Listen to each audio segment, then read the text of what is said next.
హైదరాబాద్ను అన్ని తీర్లా అభివృద్ధి చేసింది నేనే. హైదరాబాద్కు ఐటీని తీసుకొచ్చింది నేనే. అమెరికా అధ్యక్షుడు బిల్ క్లింటన్ను తీసుకొచ్చింది కూడా నేనే. హైదరాబాద్ ఇలా ఇంత డెవలప్ అయ్యిందంటే దానికి నా ముందు చూపే కారణమని సీఎం చంద్రబాబు సారు ఆ పార్టీ లీడర్లు చెప్తుంటారు కదా. ఇక ఇప్పుడు ఆ ఖాతాలా గివి కూడా జరినాయి. నేను ఆ రోజు హైదరాబాద్ని అన్ని విధాలా అభివృద్ధి చేశాను. నేను దృష్టిలో పెట్టుకున్నది ఓల్డ్ సిటీ పక్కన ఎయిర్పోర్ట్ కట్టాను. మీరు గుర్తుపెట్టుకోవాలి, నేను దూరదృష్టితో కట్టాను అది కూడా. అదే మరి ఒక ఔటర్ రింగ్ రోడ్ వేస్తే ఈరోజు మీరు చూస్తే హైదరాబాద్ లో ఉండే ముస్లింస్ అంతా బ్రహ్మాండంగా కోటీశ్వరులు లక్షాధికారులు అయ్యారంటే అది ఆ రోజు నేను చేసిన పని అని చెప్పి నేను మీకు తెలియజేస్తున్నా.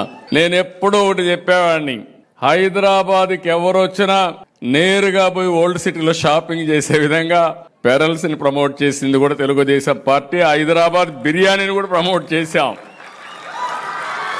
ప్రపంచం మొత్తం హైదరాబాద్ బిర్యానీ అంటే దానికి ఒక ఛాంప్ క్రియేట్ చేసే పరిస్థితికి వచ్చామంటే, ఇంకొక పక్క ఆ రోజు ప్యాలెస్ ఉంటే పలక్నామా ప్యాలెస్ ఉంటే నిజాం సంస్కృతిని కాపాడడానికి ఒక బ్రహ్మాండమైన హోటల్ పెట్టి దాన్ని కూడా పరిరక్షించామని చెప్పి కూడా నేను మీకు తెలియజేస్తాను. ఒకటి రెండు కాదు, నేను వారసత్వాన్ని కాపాడడం కోసం అన్ని విధాల ప్రయత్నం చేశాం. విన్నారు కదా బాబు సార్ చెప్పిన మాటలు.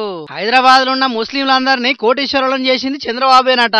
దునియా మొత్తం హైదరాబాద్ బిర్యానీ గురించి మాట్లాడుకునేటట్టు చేసింది కూడా చంద్రబాబు సారేనట. ఇక బయట నుంచి ఎవ్వరొచ్చినా ఓల్డ్ సిటీకి పోయి ముత్యాలు కొనుక్కునేటట్టు చేసిండట. దూరదృష్టితో ఆలోచించి ఓల్డ్ సిటీ పక్క పొంటే ఎయిర్పోర్ట్ ను కూడా కట్టించిండట. నిజాం సంస్కృతిని కాపాడేందుకు ఫలక్నుమా ప్యాలెస్ ను బ్రహ్మాండమైన హోటల్ లెక్క మార్చిండట. విజయవాడలో ఏర్పాటు మైనార్టీ సంక్షేమ దినోత్సవ సభలో చంద్రబాబు సార్ ఇట్లా మాట్లాడిండు. మైనార్టీల మెప్పు పొందేందుకు ఇట్లా మస్తు ముచ్చట్లు చెప్పిండు. ఈ ముచ్చట మీద తెలంగాణ వాదులు గారానికి వస్తున్నారు. చంద్రబాబు ఏలువాళ్లకు రాకముందు హైదరాబాద్ బిర్యానీ గురించి ఎవ్వరికి తెలియదన్నట్టు, హైదరాబాద్ లో అది వరకు ముత్యాలే అమ్మనట్టు, ఫలక్నుమా ప్యాలెస్ ను అంతకు ముందు ఎవరు పట్టించుకోనట్టు, దాని గురించి ఎవ్వరికి తెలియదన్నట్టు, హైదరాబాద్ ను మొత్తం నేనే మార్చేసిన అన్నట్టు చంద్రబాబు మాట్లాడుడేంది. మహా అయితే చంద్రబాబు 30 ఏళ్ల సంది హైదరాబాద్ అభివృద్ధిలో భాగమైంది కావచ్చు గాని అసలు ముచ్చట ఏందంటే హైదరాబాద్ పట్టణానికి 400 ఏళ్ల చరిత్ర ఉన్నది. గట్టిగా మాట్లాడితే 1000 ఏళ్ల కిందనే గోల్కొండ కోట కట్టిర్రు. దాని కేంద్రంగానే హైదరాబాద్ రాజ్యం ఏర్పాటైంది. అప్పటి సందే దినదిన అభివృద్ధి అవుతున్నది. అంతేగాని నేనే ఏదో మార్చేసినా అని ఇంకో పారి గొప్పలు చెప్పుకుంటూ తగ్గిస్తే మంచిగుంటదని కౌంటర్లు వేస్తున్నారు. ఇన్ని మాటలు మాట్లాడిన చంద్రబాబు ఇప్పుడు ఏపీ రాజధాని అమరావతిలా కొత్తగా ఏం చేసిండో అది చెప్పుకోవాలి. అంతేగాని అక్కడ కొత్తగా ఏం చేయడానికి చేతగాక హైదరాబాద్ లో ఏమో చేసిందని ఎచ్చులు కొట్టుడేందని ఫైర్ అవుతున్నారు. ఈ ముచ్చట్ల టీడీపీ లీడర్లు ఏమంటారో చూడాలి మరి. ప్రతిపక్షంలో ఉన్నోళ్ళు అధికారంలోకి వస్తే ఏదో చేస్తామన్నట్టు అరచేతిలో ఐకుంఠం చూపెట్టినట్టే చేస్తారు. బాహుబలి సినిమా రేంజ్ లో ఎలివేషన్ ఇచ్చి అట్టర్ ఫ్లాప్ సినిమా తీసినట్టు అధికారంలోకి వచ్చినాక ఇచ్చిన హామీల అమలు జాడే ఉండదు. గసుంటప్పుడే ప్రతిపక్ష పార్టీల నాయకులు జోర్దార్గా నిరసనలు చేస్తారు కదా. ఇక గీల నిరసన మాత్రం వేరే లెవెల్ ఉన్నది. పోండ్రి కేసీఆర్ గారు వీళ్ళందరూ కూడా ఈరోజు వరంగల్ బస్ స్టాండ్ లో కొత్తగా నిర్మించిన ఈ పడవ ప్రయాణాన్ని సౌకర్యాన్ని తీసుకోవడం జరుగుతుంది. దీనికి వరంగల్ జిల్లా భారతీయ జనతా పార్టీ బడ్జెట్ కేటాయించి ఉచిత ప్రయాణం ఇవ్వడం జరుగుతుంది. దాన్ని ఈ రోజు మేము ప్రారంభించడం జరుగుతుంది. ఈ అన్న చెప్పిన ముచ్చటేందో అర్థమైందా అనుల్లా?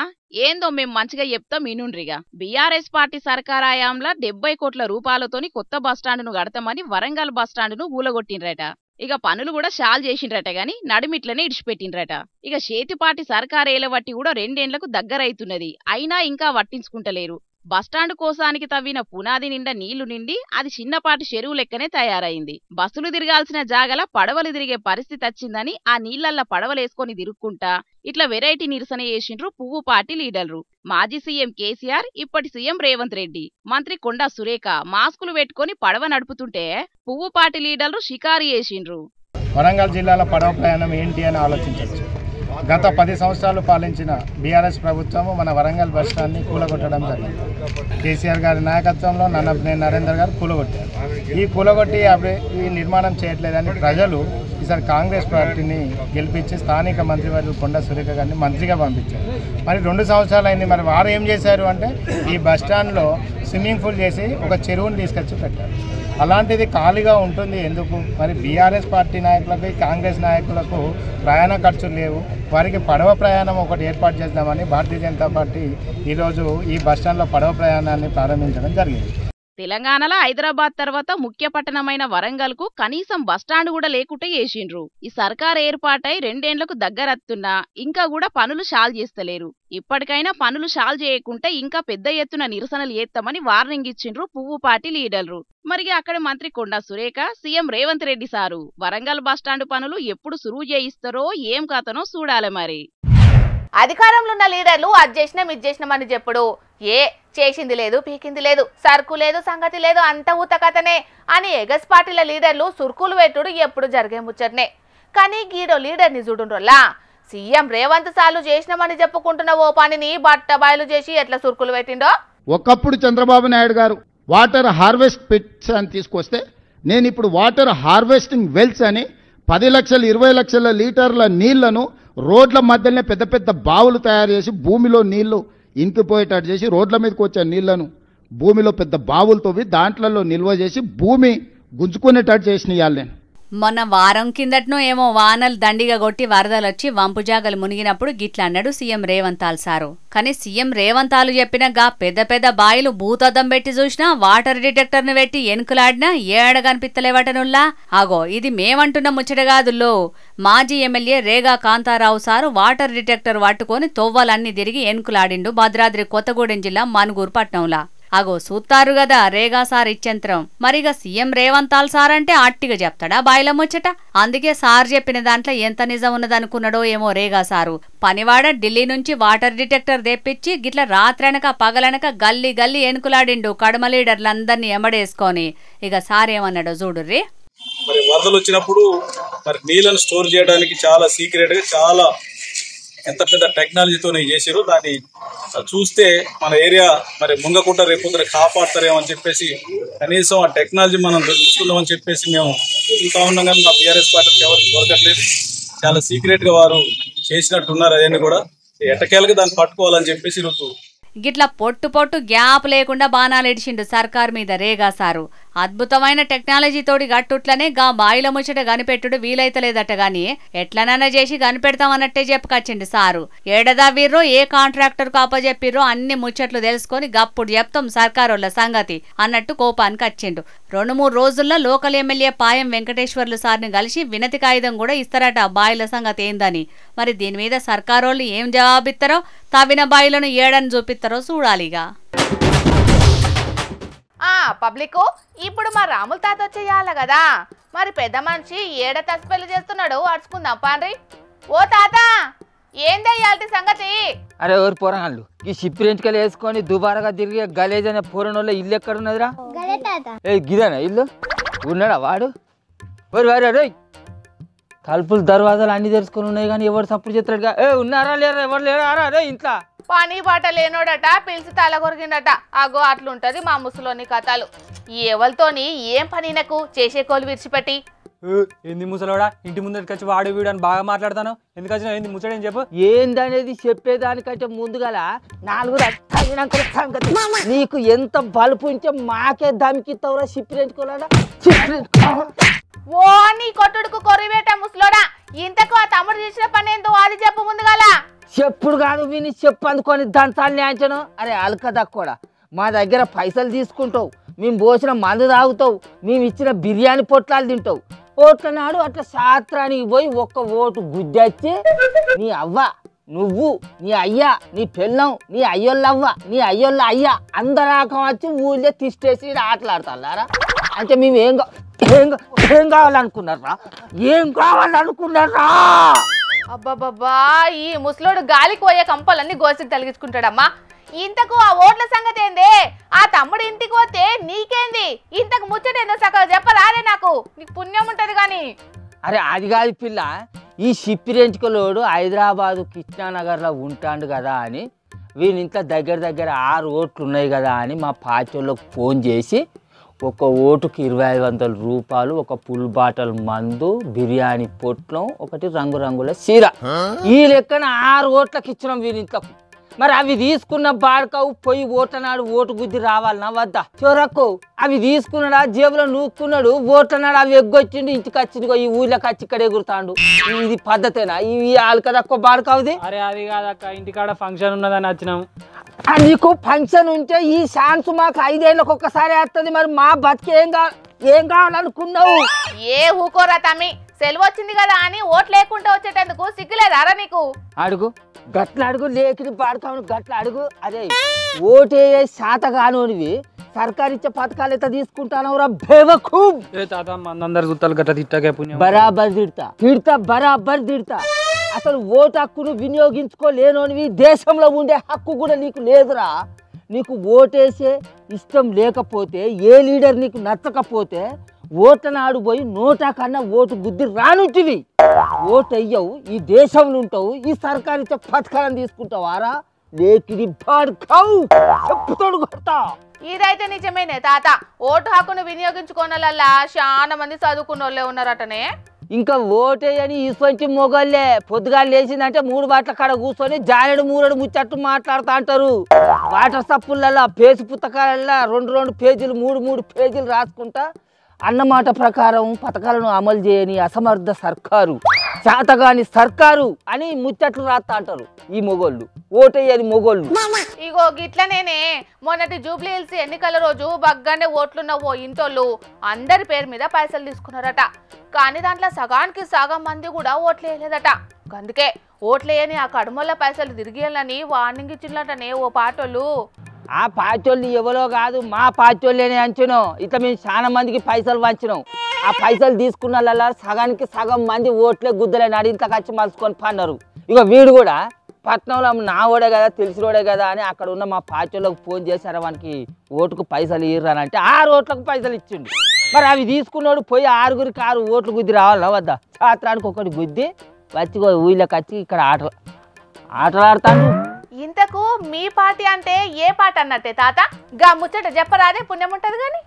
ఓటుకు నోటు ఇచ్చి కొనుక్కునే సిగ్గు తప్పిన పని అని అంటే ఇంకా మా పార్టీ ఏందో చెప్పితే టీవీలలో చెప్పి మా పార్టీ ఇజ్జత్ తీద్దామని చూస్తున్నాం అనే. ఇదేం తక్కువదానా?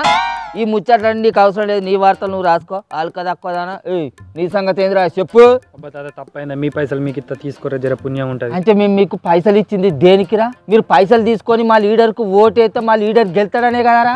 అప్పుడు పైసలు ఇస్తే తీసుకొని జేబులో నూక్కొని ఇప్పుడు మేము ఓటు వేయలేదు మీ పైసలు మీకు ఇస్తామంటే ఏందన్నట్రా? డబ్బున ఇప్పుడు మా లీడరు 1-2 ఓట్లతోటి ఓడిపోతే మా లీడర్ పరిస్థితి ఏందిరా ఎత్తిస్తాం అనుకుంటానవురా? మీ అందరికి పైసలు పంచినాం, మా గెలుపు ఖాయమే అని మేము సంతలాన్ని గుద్దుకుంటాం కాదురా. ఇప్పుడు మీ పైసలు మీకు ఇస్తామంటే మా లీడర్ ఏం కావాలరా? అరే మీరు ఓటుకు డబ్బులు ఇచ్చిడే ఇజ్జత్ తప్పిన పని అంటే మళ్ళా వాళ్ళు ఓట్లు వేయలేదని పోయి అడుగుతారానే? మందికి తెలిస్తే ముఖం మీద ఉంచుతారు ఊక ముసలాడా. ముఖం మీద ఎందుకు ఉంచుతారే మింగిస ముఖం దానా? ఓటు అనే ఆయుధాన్ని ఎట్లా వాడుకోవాలో తెలియని ఈ అమాయక జనాలకు డబ్బంటే ఎంత పని చేస్తుందో చెప్తాను తప్ప చెట్టం అంటే ఎట్లా పని చేస్తుందో మేము కూడా చూపిస్తాం. ఆగు అంటే పోలీసులకు ఫోన్ చేసినావారా? వాళ్ళు వచ్చినాక ఆగరా? వాళ్ళు వచ్చినాక నేను ఈయన పక్కేసుకొని పంట ఆగు కొడుక. నీకు ఆ పోలీస్ సార్లు ఎంత కాలం కావాలంటారో నేను చూస్తారా? రేపు పొద్దుగాల మేము ఇచ్చిన పైసలకు డబల్ ఇవ్వకపోయినాం అనుకో నీ సంగతి చెప్తా ఆగు. చూసిండ్రు కదా పబ్లిక్, ఓట్ల నాడు పైసలు తీసుకుంటే ఎట్లుంటదో కథ. ఓట్లు ఇయ్యలేదనే పైసలు అడుగుతున్నారంటే ఒకవేళ పైసలు ఇచ్చిన నాయకుడు ఓడిపోతే పరిస్థితి ఇంకెట్లుంటది చెప్పుండ్రే. ఇక రేపట్లో స్థానిక సంస్థల ఎన్నికలు కూడా రాబోతున్నాయి కాబట్టి పైసలు తీసుకోకుండానే ఓట్లేండ్రి, నిజాయితీగా పనిచేసేటోళ్ళనే గెలిపించుకోండ్రి. అంతేగాని మీ ఓటుని మాత్రం అమ్ముకోకుండ్రి, అవినీతి పరులను నాయకులుగా ఎన్నుకోకుండ్రి. ఏమంటున్నాం? సర్కార్ హాస్టళ్ల ముచ్చట్లు ఎన్ని చెప్పుకున్నా ఒకటి తక్కువే అన్నట్టుంటది కదా నొల్లా. హాస్టళ్ల ముచ్చట్లు ఎంత చెప్పుకున్నా ఏనో ఓ కాడ ఏదో ఒకటి జరుగుతూనే ఉన్నది, మన జోర్దార్లకు ఎక్కుతూనే ఉన్నాయి. ఇక ఇప్పుడు హాస్టళ్లకు ఎవరూ రాకుండా చూసుకునే వాచ్మెన్ మన వార్తలకు ఎక్కేటందుకు లేని కుతునం మోపు చేసిండో. చూడుండ్రి ఆయన లీలలు ఎట్లున్నాయో. ఓస్ని వీని తాడుదెంప, కాళ్ళకు అగ్గి పెట్ట, కాళ్ళల్లో కాల్షియం తగ్గిపోను, నీకు ఆర్థరైటిస్ రాను, వీని సోయి దప్పిన ముఖంలో కట్టే. ఏ పాటిదాయిండో పాడై తినే అన్నంలోనే కాలు పెట్టి పన్నాడు బద్మాషోడు. ఏడవన్నడో సోయి కూడా లేదు కదా ఈ మసిబట్ట మొక్కపోనికి. సంగారెడ్డి జిల్లా ఇస్మాయిల్ ఖాన్ పేట సర్కార్ పాలిటెక్నిక్ కాలేజ్ హాస్టల్లో వాచ్మెన్ గా కొలువు ఎత్తున్నాడట. ఈయన పేరు నరేష్ అట. ఆ పేరు పెట్టుకున్నోళ్ళు సిగ్గుతోని తలదించుకునే పని చేసిండు. కుతికెళ్లేదాకా దాగచ్చి వంటగదినే బెడ్రూమ్ అనుకున్నాడు. అన్నం గిన్నెలనే కాలు పెట్టి ఎల్లెలకలవన్నాడు సోయి దప్పినోడు. ఆకలితోనున్న పిల్లగాండ్ల కడుపులు మాడే తట్టి వేసిండు. శిశి ఈ తాగుబోతోడు అడుగు పెట్టినాక ఎట్లా తినత్తది? గిన్నెకు గిన్నెనే తీసుకుపోయి జీవాలకు వారబోసిండ్రేట. ఈయన చిత్రాలు ఎట్లనో ఉన్నాయని వీడియో తీసి ఇంటర్నెట్లు ఇడిచిండ్రు కాలేజీ పిల్లగాన్లు. ఇక పొట్టు వైరల్ గా పట్టింది తాగుబోతు వీడియో. మరి బద్మాషోడు గింత ఆగం చేస్తున్నా హాస్టల్ వార్డెను పెద్ద సాలరు ఏం చేస్తున్నారో? గుడ్డి గుర్రాల పండ్లు గిట్ల దోముతున్నారా ఎట్లా? హాస్టల్ ఉండాల్సినోళ్ళు నామకే వాస్తు డ్యూటీలు చేస్తున్నారు కాబట్టే కింద స్థాయిలో పని చేసేటోళ్ళు ఇంత ఎగిడ్చున్నారని అనుకోబట్టిండ్రు పిల్లగాండ్ల తల్లిదండ్రులు. పొగలు ఎవరినన్నా కొడితే కుక్కను కొట్టినట్టు కొట్టిండ్రు అని అంటాం. పగున్నోళ్లను శాపనార్థాలు పెట్టేటందుకు కుక్క సాగు చత్తావు అని తీరుతుంటారు. ఎవరన్నా దారుణంగా చచ్చిపోతే కుక్క సాగు చచ్చిండని అంటారు. కుక్క బతుకని కుక్కల కొడుకులని కుక్క లెక్క మొరుగుతున్నారని సందర్భం ఏదున్నా మనుషులను దిట్టేటందుకు కుక్కల జాతిని మస్తుగా కించపరుస్తుంటారు. కానీ గీడొక కుక్క చచ్చి కూడా ఎంత పేరెలుతున్నదో చూస్తే ఆ కుక్క లెక్క ఒక్క రోజున బతకాలని అంటారు. వారెవ్వా ఎంత మంచి మనసో గదా ఈ ఇంటోళ్ళది. ఇండ్లల్లా జీవిడ్చినోళ్ళుంటే వాళ్ళకి ఏటేటా ఒక్కనాడు వాళ్ళ పేరు మీద 10 మందికి కడుపు నిండా తిండి పెట్టి చేతులు గడిపిస్తారు. ఇండ్లల్లా పోయినోళ్ళ పటాలు పెట్టి ఏడాదికోపారి పూలదండలేసి పూలు జల్లి దండాలు పెడుతుంటారు. కానీ పెంపుడు కుక్కను ఇంటి మనుషులతోటి సరిసమానంగా చూసుకుంటా దండలేసి దండాలు పెట్టి జంతు ప్రేమికులు అనిపించుకుంటున్నారు గీళ్ళు. వనపర్తి కాడుండే గోనూరు రమేష్ అన్నోళ్ళ చిన్నతమ్ముడు ఏడాది కిందట జీవిడ్చిండట. ఇక ఇప్పుడు ఆయన సంవత్సరీకం చేసిర్రు. ఇక దాంట్లోనే ఇంట్ల మనిషోళ్ళు చదువుకున్న కుక్క కూడా జీవిడితే పెద్దలతోటి సమానంగా గోల్చుకుంటున్నారు. ఈ కుక్క పేరు సోని అట. కొన్నేళ్ల కిందట జీవిడితే మనుషులకు ఆఖరి కార్యాలు చేసినట్టు గీ సోని కూడా చేసిరట. ఇక అప్పటి సంధి దినకార్యం చేసిరట, సంవత్సరికం కూడా చేసిరట.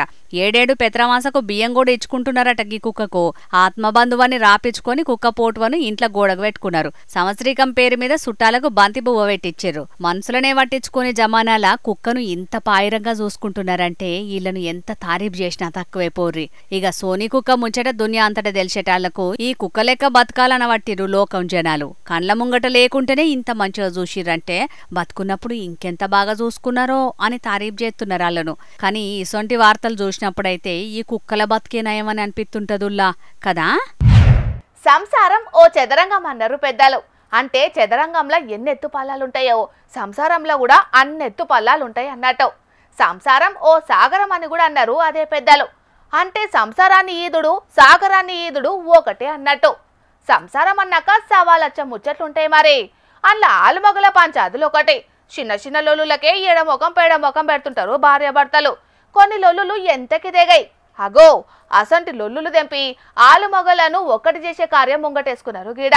ఆ లెవెలో ఏందో పంచాదులు దిగుతున్నాయో లేదో ఓ పార అట్ల పోయి చూసొద్దాం పాండ్రి. చూసిండ్రా? ఆరని కుమాయి దీపం కార్తీక దీపం అన్నట్టు వెలగనిద్దాం దాంపత్య దీపం దేదీప్యమానంగా అని పెద్ద పెద్ద అక్షరాలతోటి అచ్చేయించి ఎట్లా ఫ్లెక్సీలు కట్టినరో ఫ్లెక్సీల రాసిన అక్షరాలకు తగ్గట్టే ఆలుమగల లొల్లులు పంచాదులను తెంపి 112 జంటలను ఒక్కటి చేసిండ్రు నిర్మల్పట్నం పోలీసులు. నిజంగానే ఆరిపోయేటి దాంపత్య దీపాలను చెయ్యి అడ్డం పెట్టి ఎలిగేటట్టు చేసిండ్రు. నిర్మల్ ఎస్పీ జానకి షర్మిల మేడం ఆధ్వర్యంలో జిల్లా ప్రధాన న్యాయమూర్తి ముఖ్య అతిథిగా రాంగా జరిగింది విడిపోయిన జంటలను కలుపు కౌన్సిలింగ్ కార్యం. ఇక పోలీసులు ముంగటేసుకున్న కార్యం కదా అని ఆళ్ల స్టైల్నే జరిగింది అనుకునేరు. లే ఇంటోళ్ల లెక్క మంచిగా బుద్ధి మాటలు చెప్పి జంటలన్నిటినీ ఒక్కటి చేసిండ్రు. అంతేకాదల్లో ఒక్కటైన ఆలుమొగలకు ఆకు ఒక్కబెట్టి స్వయంగా తాంబూలాలు కూడా అందజేసిండ్రు. అటెంకా వచ్చిన జంటలన్నిటికీ కమ్మటి దావతి పెడితే ఇంటిల్లి పాది అందరు గుండ్రటి బల్లల మీద కూసుండి తిన్నారు. 2 మేడంలతోటి కలిసి అందరాగం గ్రూప్ ఫోటోలు కూడా దిగిండ్రు. మస్తు గొప్పగా జరిగింది కౌన్సిలింగ్. విడిపోవుడు ఎంతసేపుల్లా దునియా మీద లొల్లులు పక్కకు పెట్టి చేట్ల చెయ్యేసి కలుసుడు కదా సమాజానికి కావాల్సింది. ఆసొంటి కార్యం ముంగటేసుకొని 110 జంటలను కలుపుడంటే చిన్న ముచ్చట కాదు పోన్రి. అందుకే నిర్మల్ పట్నం పోలీసులను ఎంత తారీఫ్ చేసినా తక్కువే అంటున్నారు గీ ముచ్చట తెలిసిన జనాలు. ఇక పెద్ద మేడాలు ఏమంటున్నారు ఏనుండ్రి? తెలుసు తెలియకో తప్పు జరగడం వల్ల పోలీస్ స్టేషన్ వరకు వచ్చిన తర్వాత ఇక్కడ ఇలా కౌన్సిలింగ్ జరిగి మీరందరూ కలిసి ఉన్నారు అని అంటే చాలా హ్యాపీగా ఉండింది. ఒక ఫ్యామిలీని కలపడం, అందులో గొడవలు పడి వచ్చిన భార్యాభర్తను కలపడం అంటే మామూలు విషయం కాదు. నేను ఇంతమంది ఫ్యామిలీ కోర్టులో వర్క్ చేశాను. సో ఆ ఎక్స్పీరియన్స్ నాకు తెలుసు. లాస్ట్ 1 yearలో 200+ కౌన్సిలింగ్స్ చేశాం మేడం. దాంట్లో దగ్గర 115 మంది వరకు 112 జంటల్ని కలపడం జరిగింది. ఇంకా ఒక 43 జంటలకి కౌన్సిలింగ్ జరుగుతుంది మేడం.